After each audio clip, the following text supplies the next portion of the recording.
નમસ્કાર મિત્રો. પીટીઈમાં describe image task આવે ને એટલે ઘણા બધા અટવાઈ જાય છે. પણ હવે ચિંતા કરવાની બિલકુલ જરૂર નથી. આજે હું તમારા માટે એક એવી ગોલ્ડન ફોર્મ્યુલા લઈને આવ્યો છું જેનાથી આ ટાસ્ક છે ને એકદમ સહેલો લાગશે અને તમે કોન્ફિડન્સથી જવાબ આપી શકશો. જુઓ, તમારી સાથે પણ આવું થાય છે ને કે ભાઈ શું બોલવું, કેટલું બધું બોલવું અને એ પણ ટાઈમમાં પૂરું કેમ કરવું? મગજમાં તો કેટલાય વિચારો દોડતા હોય પણ પેલી 40 સેકન્ડમાં બધું ગોઠવીને બોલવું સાચે જ અઘરું લાગે છે. પણ ફિકર નોટ, આજે આ બધી જ મૂંઝવણનું સોલ્યુશન આપણે શોધી કાઢીશું. તો ચાલો એક નજર નાખીએ કે આજે આપણે શું શું જોવાના છીએ. સૌથી પહેલાં તો આ ચેલેન્જ શું છે એ સમજીશું. પછી આપણી ગોલ્ડન ફોર્મ્યુલા જોઈશું, એને એક્શનમાં પણ જોઈશું પ્રેક્ટિસ સાથે. પછી કેટલીક પ્રો ટિપ્સ અને ભૂલો વિશે વાત કરીશું અને છેલ્લે સફળતાની ચાવી તમારા હાથમાં હશે. ચાલો તો પછી શરૂ કરીએ. પહેલો મુદ્દો ધ ચેલેન્જ, એટલે કે આ ટાસ્કને બરાબર સમજી લઈએ. ઓકે, તો થાય છે શું? તમારી સ્ક્રીન પર એક ઇમેજ દેખાશે. હવે ગ્રાફ હોય, ચાર્ટ હોય, કોઈ નકશો હોય કે પછી સાદો ફોટો પણ હોઈ શકે. તૈયારી કરવા માટે મળશે માત્ર 25 સેકન્ડ અને બોલવા માટે 40 સેકન્ડ. અને આ 40 સેકન્ડમાં મેઇન ગોલ શું છે? બસ અટક્યા વગર એકદમ ક્લિયરલી અને સતત બોલતા રહેવાનું છે. ફ્લુએન્સી બહુ જ મેટર કરે છે અહીંયા. હવે સવાલ એ છે કે આ બધું કરવાનું કેવી રીતે? વેલ, એના માટે જ આપણી પાસે એક જબરદસ્ત ઉપાય છે, આપણી ગોલ્ડન ફોર્મ્યુલા. બસ આ 4 સ્ટેપનું સ્ટ્રક્ચર યાદ રાખી લો એટલે તમારો જવાબ હંમેશા પરફેક્ટ જ બનશે. આ રહ્યા એ 4 simple steps. Step 1 introduction, step 2 main features, step 3 details અથવા કમ્પેરિઝન અને સ્ટેપ 4 કન્ક્લુઝન. બસ આ જ ક્રમમાં ચાલવાનું છે. આટલું યાદ રહી ગયું ને એટલે સમજો કે અડધી ગેમ તો તમે જીતી ગયા. ચાલો, પહેલું સ્ટેપ ઇન્ટ્રોડક્શન. અહીંયા કંઈ ખાસ નથી કરવાનું, બસ એટલું જ કહેવાનું છે કે તમને જે ઇમેજ દેખાય છે એ છે શું. દાખલા તરીકે, This image shows a bar chart about student performance. બસ આટલું જ. કેટલી મસ્ત અને સહેલી શરૂઆત છે નહીં? હવે આવીએ સ્ટેપ 2 પર, મેઇન ફીચર્સ. અહીં તમારે ઇમેજમાં જે સૌથી પહેલાં નજરે ચડે ને એ કહેવાનું છે. જેમ કે સૌથી ઊંચું શું છે, સૌથી નીચું શું છે, કોઈ મોટો ટ્રેન્ડ દેખાય છે. બસ આવા 2-3 મુખ્ય પોઈન્ટ્સ પકડી લો. દાખલા તરીકે, The highest score is in maths while the lowest is in history. જે દેખાય છે એ જ બોલવાનું છે. ઓકે, સ્ટેપ 3 ડિટેલ્સ અને કમ્પેરિઝન. હવે આપણે જવાબમાં થોડું વજન ઉમેરીશું. ઇમેજમાં જે અલગ અલગ વસ્તુઓ છે એને સરખાવો. કોઈ નંબર્સ દેખાય તો એનો ઉપયોગ કરો. જેમ કે math is significantly higher than science. આવું કરવાથી એક્ઝામિનરને લાગશે કે તમે ઇમેજને બરાબર સમજી છે. અને આવી ગયા આપણે ફાઇનલ સ્ટેપ પર, કન્ક્લુઝન. અહીંયા બસ એક લાઇનમાં આખી વાતનો સાર કહીને જવાબ પૂરો કરવાનો છે. એક ઓવરઓલ સ્ટેટમેન્ટ, જેમ કે overall the chart shows a positive trend. That's it. તમારો જવાબ કમ્પ્લીટ અને એ પણ ટાઈમમાં. ચાલો, થિયરી તો બહુ થઈ ગઈ.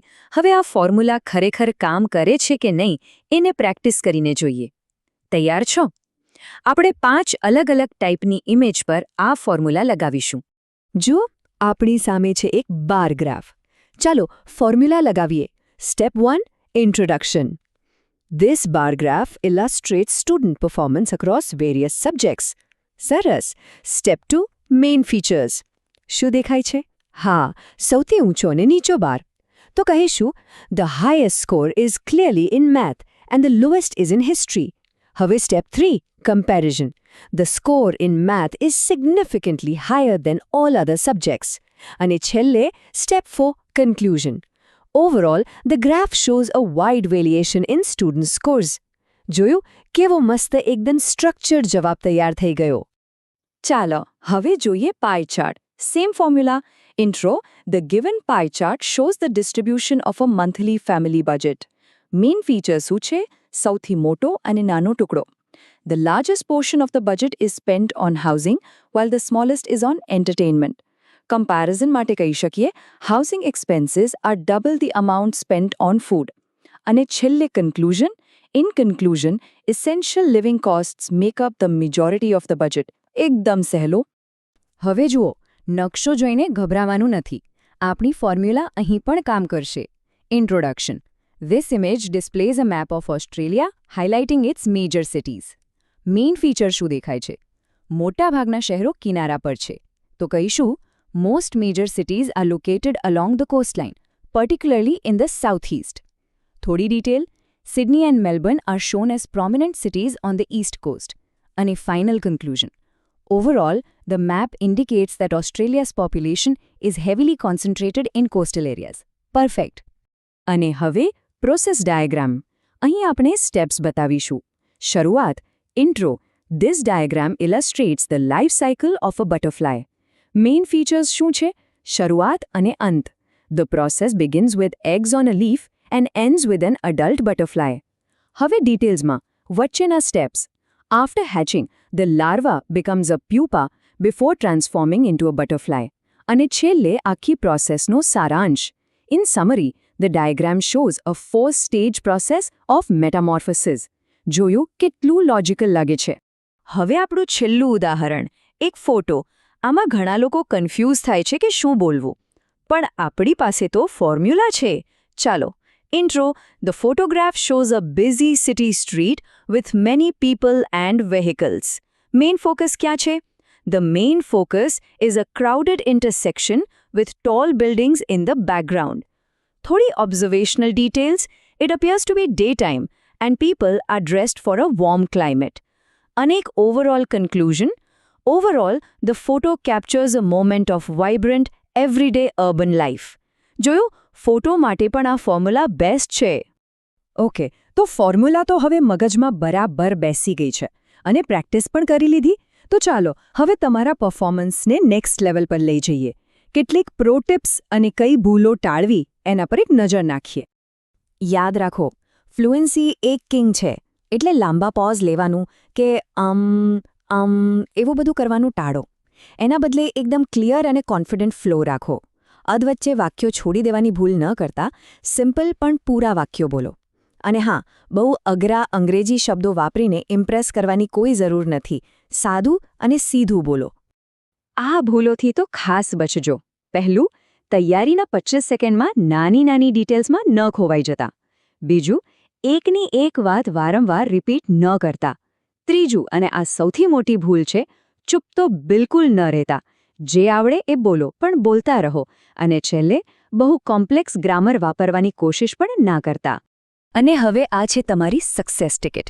પહેલું, આ 4 સ્ટેપનું ટેમ્પલેટ મગજમાં ફિટ કરી દો. બીજું, હંમેશા ટાઈમર રાખીને જ પ્રેક્ટિસ કરો. ત્રીજું, 35-40 સેકન્ડ બોલવાનો ટાર્ગેટ રાખો. અને ચોથું, જો ક્યારેય સાવ બ્લેન્ક થઈ જાઓ ને, તો ગભરાયા વગર જે દેખાય એનું એક જનરલ ડિસ્ક્રિપ્શન આપી દો. ચૂપ રહેવા કરતાં એ ઘણું સારું છે. તો આખા વિશ્લેષણનો સાર શું છે? તમારી સફળતાની ચાવી બીજું કંઈ નહીં પણ આપણી એ જ ગોલ્ડન ફોર્મ્યુલા છે. ચાલો એક છેલ્લી વાર મનમાં પાક્કું કરી લઈએ. Step 1 introduction, step 2 main features, step 3 ડિટેલ્સ/કમ્પેરિઝન અને સ્ટેપ 4 કન્ક્લુઝન. બસ આ 4 સ્ટેપ્સ તમને પીટીઈ ડિસ્ક્રાઇબ ઇમેજમાં શાનદાર સ્કોર અપાવશે એની ગેરંટી. તો હવે ફોર્મ્યુલા તમારા હાથમાં છે. તો મને કહો, તમે સૌથી પહેલા કયા ટાઈપની ઇમેજ પર પ્રેક્ટિસ કરવાના છો? બાર ગ્રાફ, પાઈ ચાર્ટ કે પછી ફોટો? જે પણ હોય, બસ આજથી જ પ્રેક્ટિસ શરૂ કરી દો. All the best.